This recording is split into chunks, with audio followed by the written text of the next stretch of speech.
The Samsung Galaxy S25 FE is shaping up to be an interesting addition to the Galaxy S25 family, and the latest reports paint a mixed picture. On one hand, we're expecting a noticeable upgrade in one area that really matters to users. But, on the other hand, a few aspects seem destined to remain unchanged despite rising expectations. Let's start with what's getting better. Selfies. Yes, Samsung is expected to bring its pro-grade selfie camera setup to every member of the Galaxy S25 lineup, including the more budget-friendly Galaxy S25 FE. That means a 12-megapixel front-facing camera, the same one used on the standard Galaxy S25, the S25 Plus, the S25 Ultra, and even the new S25 Edge. Now, if you're thinking, wait a minute, the S24 FE also had a selfie camera around that range, you're right. It had a 10-megapixel sensor. So, at first glance, this upgrade from 10-megapixel to 12-megapixel may not seem like a game-changer. But let's not forget what happened with the Galaxy S23 series. That megapixel in selfie quality from the S22 to the S23 lineup wasn't just about the megapixel count.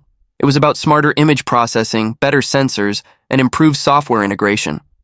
Even with just a 12-megapixel camera, the results were significantly better.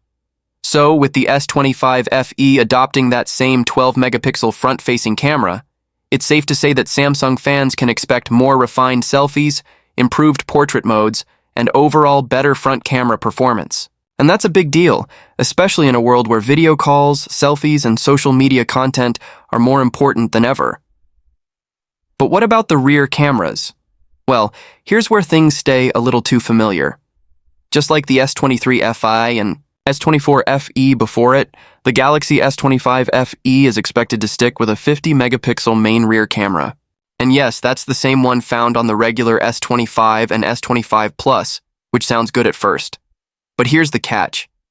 Samsung isn't expected to make any significant upgrades to the other two rear sensors, the ultra-wide and telephoto cameras. So, while the 50-megapixel main shooter should continue to deliver solid performance, fans hoping for better zoom or ultra-wide shots might be disappointed. There's still no solid word on any changes to these lenses, which suggests they'll likely carry over from the S24 FE. In other words, a decent camera setup, but not a leap forward. Another area of uncertainty is the processor. Right now, there's no confirmation on what chipset will power the Galaxy S25 FE, and that's actually a big deal. The current rumor? Samsung might go with the same Exynos 2400E processor found in the S24 FE, and that's raising a few eyebrows. Why? Because while the Exynos 2400E isn't terrible, it's definitely not on par with the Snapdragon chipsets found in some competitors' phones or even in other Galaxy S models in certain regions. If the S25 FE sticks with this same chip, performance could feel a bit underwhelming, especially for power users or gamers. Then again, we're still months away from the official reveal, expected sometime in late September or early October, so there's still time for surprises. As for the rest of the specs, screen size, battery life, charging speed, those remain a mystery. No solid leaks or confirmations have come out yet, and that makes it hard to judge the full value of the S25 FE. Will it offer longer battery life? Will it support faster charging? Will it come with a higher refresh rate display?